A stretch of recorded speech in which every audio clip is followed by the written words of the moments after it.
And Scott was just talking about the running back, and when you get into a game, when you got four guys, how do you, is it a game-by-game thing?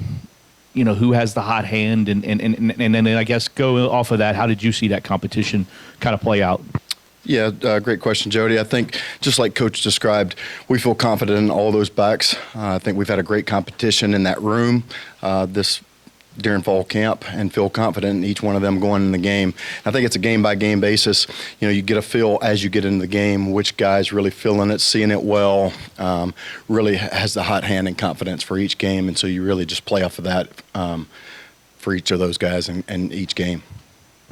The wide receivers, obviously lots been said about T. Huddy and what he can bring, but what do you like about the depth and the competition you've seen at all the spots? Yeah, really love the competition that we have in that room, the leadership.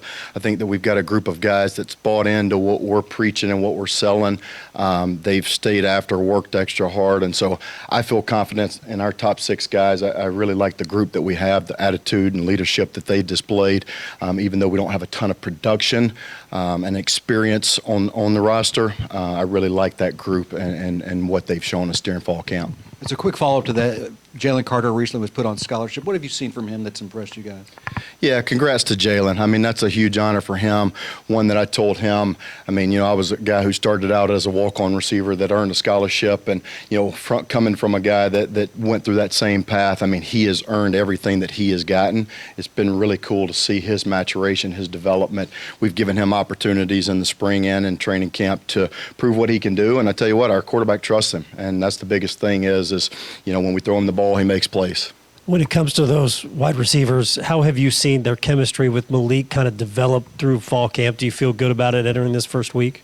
I do. I feel really good about the chemistry. I think that that's one of the things that we talked about from the pass game aspect is that trust between the quarterback and the pass catchers, that you to me factor. And they developed that during the offseason. I mean, our guys got together 3 days a week early to throw extra. They've watched film this week together on Syracuse. And so that's kind of how you build that chemistry and bond is just spending time with each other. It's like any other relationship you have. How would you describe what Syracuse does defensively and kind of the challenges there? That's kind of a unique. They're not very big, but it's a 3-3-5 and they're really active. So what kind of challenges that presents for you guys?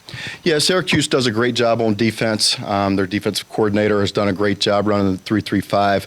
I think that they've got the guys in the system. You know, they're returning 8 starters on defense, so they return some experience. They're kind of like us offensively. They feel really good about the guys that they're returning. It's another year in their defensive system, and that is a creating defense. When you look at what they do, they create negative plays by penetrating, by blitzing, by, you know, creating different looks up front, but also on the back end. And so, you know, we have to be locked into our keys, not only from the quarterback position, but from all positions offensively to make sure that we know what look that they're giving us. Yeah. What's the next step that you want to see Malik make as he goes into his last year?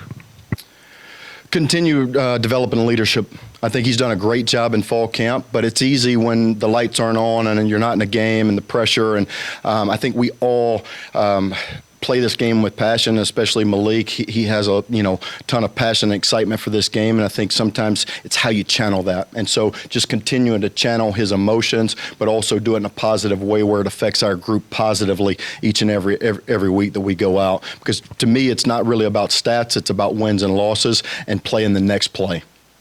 Lance, as far as, I guess, chemistry-wise, you know, you coming in as offensive coordinator, learning with these guys, experience plus newcomers, how much do you all, I guess, feel you're on the same page now with this offense, with, you say, the things that you like to do compared to, you can say, what Louisville has run?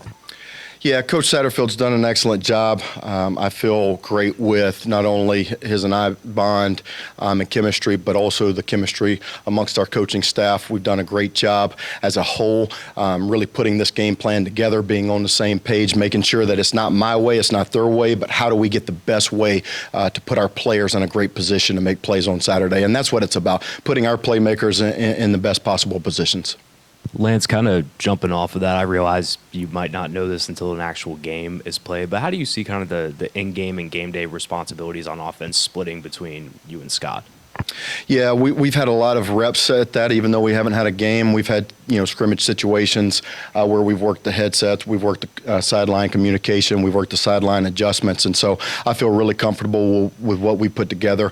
I think he trusts me, I trust him, and that goes for the whole staff. I mean, Coach doesn't just want input from me, he wants input from our whole staff, and I think that's a credit to the staff that he has built and that we have here, and I think it's a credit to the work that we put in during the week and knowing what we're looking for on Saturdays.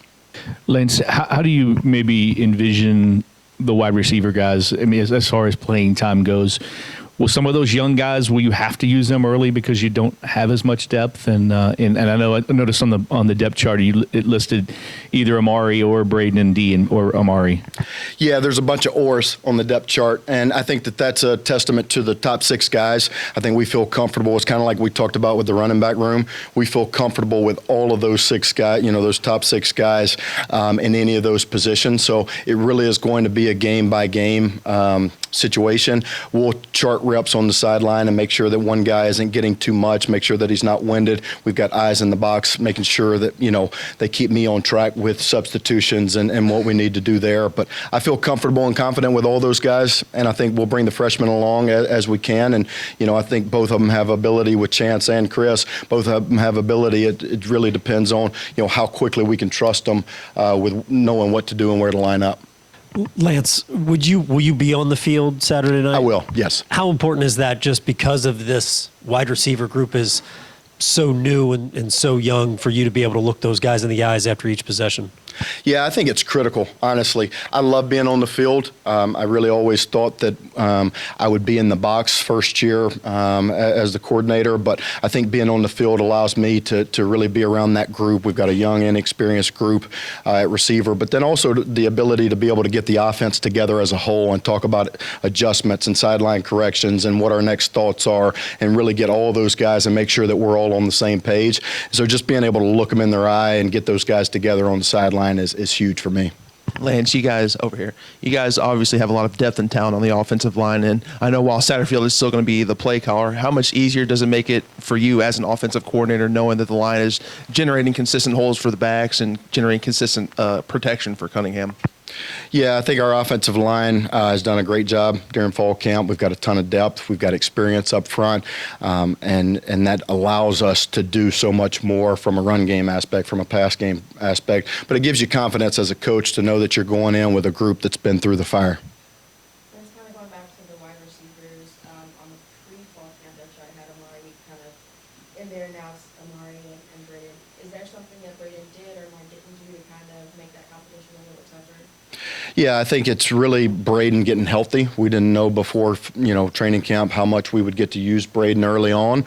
He came back from a significant injury. I tell you want to talk about a kid who embodies what Coach Satterfield has stressed to our team with effort, attitude, and toughness. I mean, Braden has done an excellent job coming back from a significant injury, really working himself back into playing shape, overcoming a ton of adversity on and off the field, with the injury and all the doubt that creates. And so I think it's as much what Braden has done, not necessarily what somebody else hasn't done. Amari has done a great job, and he's made some really big plays for us this camp. So I'm excited about both those guys. Thank you, guys.